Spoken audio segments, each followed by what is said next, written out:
Olá pessoal, tudo bom? Agora nós vamos ver a análise vertical no ativo circulante. Os grupos aqui, eu tenho a conta disponível, eu tenho contas a receber e tenho o estoque, tá ok? Esses três grupos aqui, nós vamos estar realizando a análise. Então a primeira análise que eu faço é em relação ao grupo. Então olha só, caixa, bancos e aplicação de liquidez imediata. Eu pego esses dois aqui e eu tenho a base total 100%. Então nós vamos calcular referente a esta base aqui. A base vai ser o total dos subgrupos dentro do circulante, ok? Calcular também sobre o circulante e o não circulante. Então estes valores aqui, eles são todos calculados em cima da base do total do circulante. Então todos esses valores vão ser divididos para poder achar divididos pela total do circulante para poder achar esses indicadores. E o total do passivo vai ser o quê?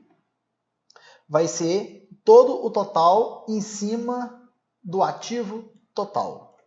Então, o que está falando aqui? Todas essas contas, inclusive o circulante, vai ser dividido pelo total do ativo. Quando eu faço a divisão, eu vou achar o que cada conta representa dentro do total do ativo, ok?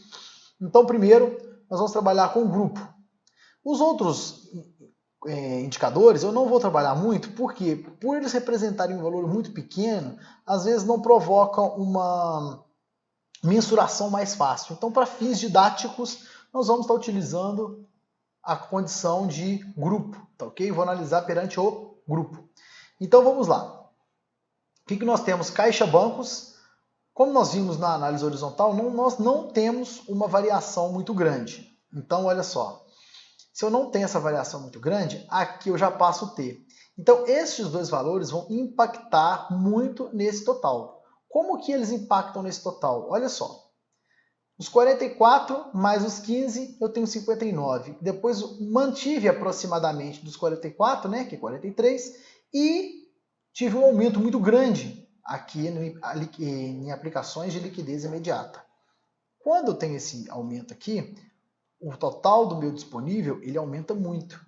Então, mas se a gente considerando sempre ele como a base, nós vamos fazer o cálculo, 44 dividido por 59, eu chego em 75, e 15 dividido por 59, eu chego em 25.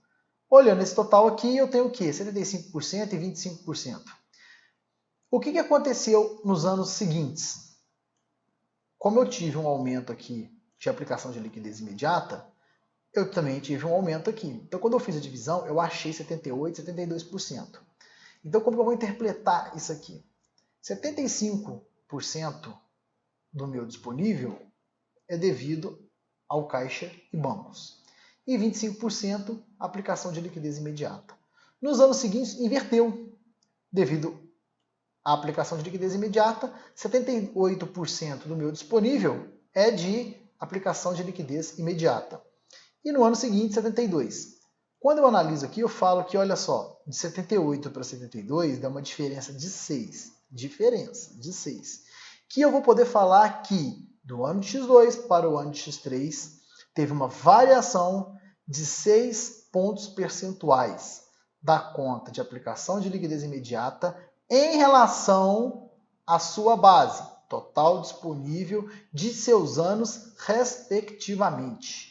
Então eu tenho que colocar referente ao que esse 78 e 32% se referem. Se referem à base de ano X2 e X3. Então essa é a interpretação. Quando eu chego no contas a receber, nós vamos analisar em relação ao seu total, ok? Então o que eu tenho aqui? Eu tenho duplicatas a receber, 72, 77 e 91. Olha, eu tenho provisões para devedores duvidosos 0,03%, tá? Teve uma alteraçãozinha aqui. Aí depois eu vou analisando as outras contas, depósitos restituíveis, ou seja, 16, 20, caiu para 9, e outros valores que apresentou 8, 1 e 1%. Então, como é que eu vou fazer a análise desse conjunto aqui? Eu posso falar o seguinte, que em relação ao seu total, as duplicatas a receber, ou seja, em relação ao total de contas a receber, duplicatas a receber representou 72%. no ano de X1. No ano de X2, 77%. 72 para 77, aproximadamente 5%, 5 pontos percentuais. Não é porcentagem. Não variou 5% de 72 para 77. Variou 5 pontos percentuais em relação ao total de contas a receber de cada ano, respectivamente. Tá ok? Então, o que nós podemos falar disso aqui? Olha, apesar de ter aumentado duplicatas a receber em relação ao seu total, o provisão para devedores duvidosos aumentou 3% em relação ao seu total, tá? Então ele teve essa variação aqui de 3 pontos percentuais do ano de X2 para o ano de X3, tá ok? Só de curiosidade, para que nós possamos melhorar nosso entendimento, olha aqui no circulante e não circulante. No caso, nós estamos falando do circulante, né? Que foi avaliado, analisado em relação ao seu total. O que eu falo de duplicatas a receber era de 39%, depois foi para 51% e 63% em relação ao total do circulante. Então aqui eu já consigo ter uma dimensão assim até mais do que a conta representa dentro do circulante. E do passivo, ativo e passivo, no caso nós somos do ativo, né? O que acontece aqui? 34% do ativo, 45% do ativo e 53% do ativo. Quando eu falo que eu tenho que em duplicados a receber corresponde a 53% do meu ativo, eu falo que é uma coisa grande e expressiva, tá? Devido a ter estoques e tudo mais, por se tratar de uma indústria que nós já vimos de produto e processamento, de matéria-prima e de produtos acabados, 53% do ativo corresponder a duplicatas a receber é um número expressivo. E aí a gente fala que 2% do ativo, se 2% desse ativo significa o quê? Que são provisões para devedores duvidosos. Partindo da ideia que nos anos anteriores não tinham, aprovisionamento era muito pequeno em relação ao ativo, aqui nós enxergamos 2%, tá? Olha que esses 2% e 3%, olha, a variação pode ser muito pequena. Então, por isso que nós realizamos esses cálculos, olha, nessas 3 dimensões, por grupo, por circulante e não circulante, e pelo total do ativo passivo, tá ok? Então, nessa parte, a gente identificou as duplicatas e provisões para devedores duvidosos. O que nós temos aqui? Nós temos a parte de depósitos restituíveis, que ele aumentou, depois caiu para 9%. Então, assim, é um direito que a empresa tem de receber, né? E outros valores de 8% caiu para 1%. Então, assim, os outros valores que a gente nunca classifica como bons, como uma boa classificação, porque fica julgando lá nos outros, julgando, depois aquele outros ganha uma representatividade tão grande que às vezes tem que ser desmembrado, tá? Então, por isso que outros, as pessoas geralmente têm esse preconceito, mas na realidade tem sua função, né? Tem um impacto em cima do balanço. Vamos para os estoques. Estoques nós temos produtos acabados, nós temos produtos em processo, em elaboração, e nós temos matérias-primas, tá? São os 3 tipos de estoque. Adiantamento de fornecedor e mercadorias em trânsito, tá? Pode ser que eu estou comprando, pode ser que eu esteja vendendo, e provisões para perdas de estoque, tá? Então vamos identificar aqui. Produtos acabados primeiro, era 43% de produtos acabados em relação ao total de estoque, 56% em relação ao total do estoque e 59% em relação ao estoque.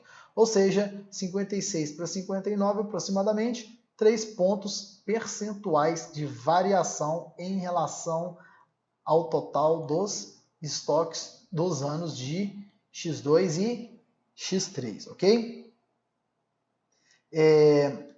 Vamos identificar mais alguma outra conta? Olha essa conta aqui. Matérias-primas, 26%, 24%, 22%. Praticamente se manteve estável, não apresentou uma variação tão alta assim, né? Assim como produtos em processo, 6, 7, 8, em relação ao quê? Ao total dos estoques, né? E mercadorias em trânsito, 21%, 11%, 8%. Será que ela acabou com essa mercadoria em trânsito ou realmente foi um período que ela está passando que não está tendo? Qual que é o objetivo, a função disso aqui? O que a empresa está tentando buscar com essa mercadorias em trânsito? Ela representa uma ação de uma empresa aqui, tá?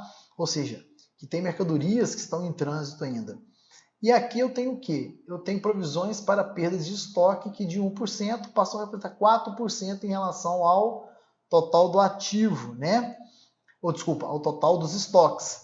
Mas quando eu olho essas mercadorias em relação ao total do circulante, gera em torno de 1%. Em relação ao total do ativo, continua em torno de 1%. Então aqui é um valor bem pouco mensurável. Se a gente fala assim, vai de 1 em 1%, até onde que nós vamos chegar, né? Aqui me dá uma visão melhor, olha, eu não posso deixar isso aqui subir. Isso aqui se torna mais representativo para mim. Quanto menor perdas, melhor, tá? Não quer dizer que eu devo fazer aprovisionamento para elas, ok?